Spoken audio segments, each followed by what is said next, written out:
"Emily, this is madness," her mother exclaimed, her voice trembling with emotion. "You can't seriously think about leaving everything behind for some man from a village in Africa. What about your future, your career, your life here?" Emily was no ordinary tourist. She has spent years studying anthropology and had a deep respect for the cultures she encountered. One day during her birthday party, a friend gave her a gift, a flight ticket to Kenya. She knew that Emily's desire was to observe the Maasai tribe of Kenya. Emily was happy and ready to go on this adventure.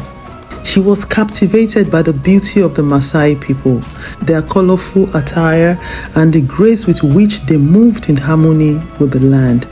The next week, she took a flight to Kenya, was met with a colleague, Victoria, who had been studying the Maasai tribe for years.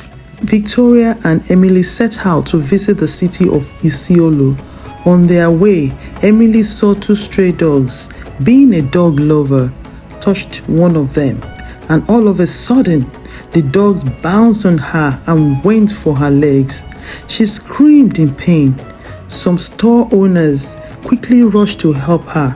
Emily was rushed to the hospital in pain. She was given some medication and sent home. The following day, Emily and Victoria set out to go to Maasai village. When they got to the safari, Emily got down to take pictures. She loved wildlife. Unknown to her, a lion was watching her from afar, sighting her as a prey, moved slowly towards her. Emily heard some sounds coming from the bushes behind. As she turned, she found herself face to face with a hungry lion. She froze, couldn't scream, was just staring at the lion in shock. All of a sudden, she noticed a dark figure standing by the lion.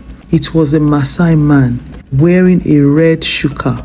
He was the most beautiful figure she had ever seen, dressed in Maasai traditional attire and holding a stick.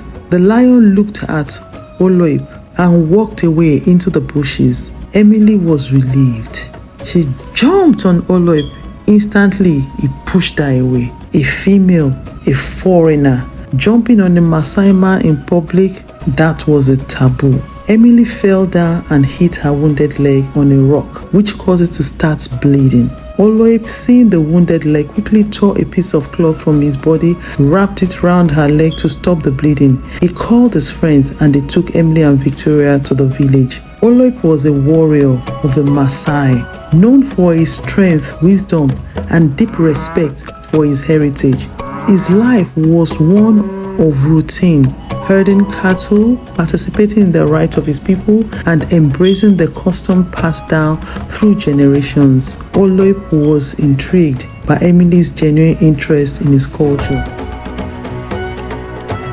Emily, on the other hand, woke up to the sound of women in her room, whispering and giggling, intrigued by a stranger different from what they have ever seen in their lives. She got up to use the restroom. One of the Maasai ladies took her to the bushes, an open place nearby. Emily couldn't believe her eyes. No restroom? This was different from what she was used to. Oloip's mother took her into the hut, prepared a delicious meal made with cow milk for her, but Emily couldn't eat it. It looked and smelled strange, with flies all over the bowl. This made Oloip's mother upset. She reported this incident to Oloip. The following day, Emily, Victoria, and Oloip set out to visit another village where Oloip's sister was given in marriage at the age of 14 years to an old man, old enough to be her grandfather, and to make matters worse, as the fifth wife. Emily was shocked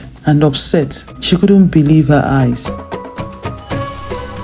As days passed by, Oloip found himself often alone with Emily, talking late into the night under the vast Kenya sky. They spoke of their lives, the culture and traditions of the Maasai and the vast difference between their worlds. Oloip shared the stories of his ancestors while Emily spoke of her life in the United States, a world so different from his own. They both started seeing each other more often, and from there having feelings for each other. A Maasai warrior and a foreign woman, it was unheard of. A love that defied tradition and expectations. Oloip's parents, particularly his father, who was a respected elder in the community, were deeply troubled by Emily and Oloip's closeness. They had always expected Oloip to marry a Maasai woman, someone who understood and respected their customs, someone who would bear children who would carry on the legacy of their people.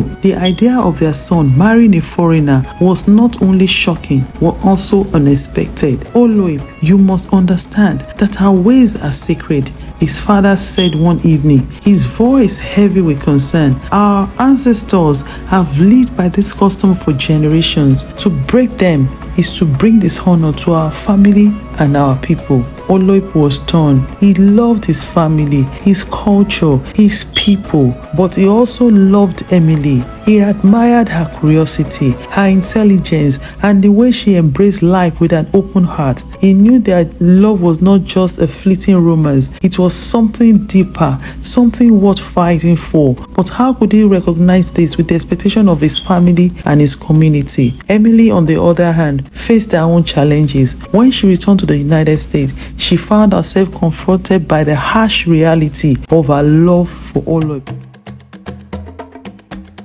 Her parents, who had always been supportive of her travels and her academic pursuits, were horrified when they learned of her relationship with a Maasai man. "Emily, this is madness," her mother exclaimed, her voice trembling with emotion. "You can't seriously think about leaving everything behind for some man from a village in Africa. What about your future, your career, your life here?" Her father was more measured, but his disapproval was just as clear. "Emily, you've always been independent, and we have supported you in all your endeavors. But this is different. You are talking about a life that is so far removed from everything you've known. Have you thought about the challenges you face, the cultural differences, the sacrifices you will have to make?" Emily had thought about all this, of course. She knew that life with Oloip would not be easy. One day, she went to get some coffee from the coffee shop where she met her ex-boyfriend. He begged her to come back to him and promised to make things right. Soon, he moved in with Emily and their relationship continued. It wasn't long before she discovered that he was out of job and needed a place to stay. She was hurt and the relationship ended. Oloip was always thinking of Emily. He couldn't concentrate on his daily chores. He got up one day, packed his bag, and set out to go to the United States. He got his visa, bought his ticket, and off he went to search for Emily. He got to California, dressed in his Maasai attire. People were staring at him. He was overwhelmed by his new environment, confused, couldn't speak English. All he could do was show people Emily's picture. He almost got hit by cars while crossing the street. He couldn't stand the strange foods in the restaurants. After spending 5 days on the street in California, Oloip went back to Kenya dejected. Emily, after separating from her ex, decided to return to Kenya. She knew that her love for Oloip was stronger than before, and for her relationship to survive, she would need to immerse herself in Oloip's world. Emily packed her belongings, left the US without telling her parents. She got to Kenya determined to make their relationship work. The moment Oloip saw her, he knew in his mind he would have to make their relationship work. Emily began learning the Maasai language, participating in their daily routines, and trying to understand the customs that were so important to them. She discovered that menstruation was a taboo discussions among the Maasai girls and women due to their culture. She devised a way of telling them what they can use during this period to to be hygienic. The villagers eventually embraced this new way, and this made the villagers happy with the new method, and from there on, they totally accepted and loved Emily dearly. Emily squeezed Oloip's hand, and the two now happily married with a baby on the way. Their relationship showed their families and community that their love was not about rejecting their cultures, but about embracing the beauty of both. Emily would continue to learn and adapt, while Oloip would work to bridge the gap between their worlds. They would find common ground, build a life that honor both of their heritages, and prove that love could conquer the barriers that divided them. Lesson learned: love is a powerful force that brings us together as one. Love is good, love is kind and never ends. It does not envy, boast, or rejoice in wrongdoing.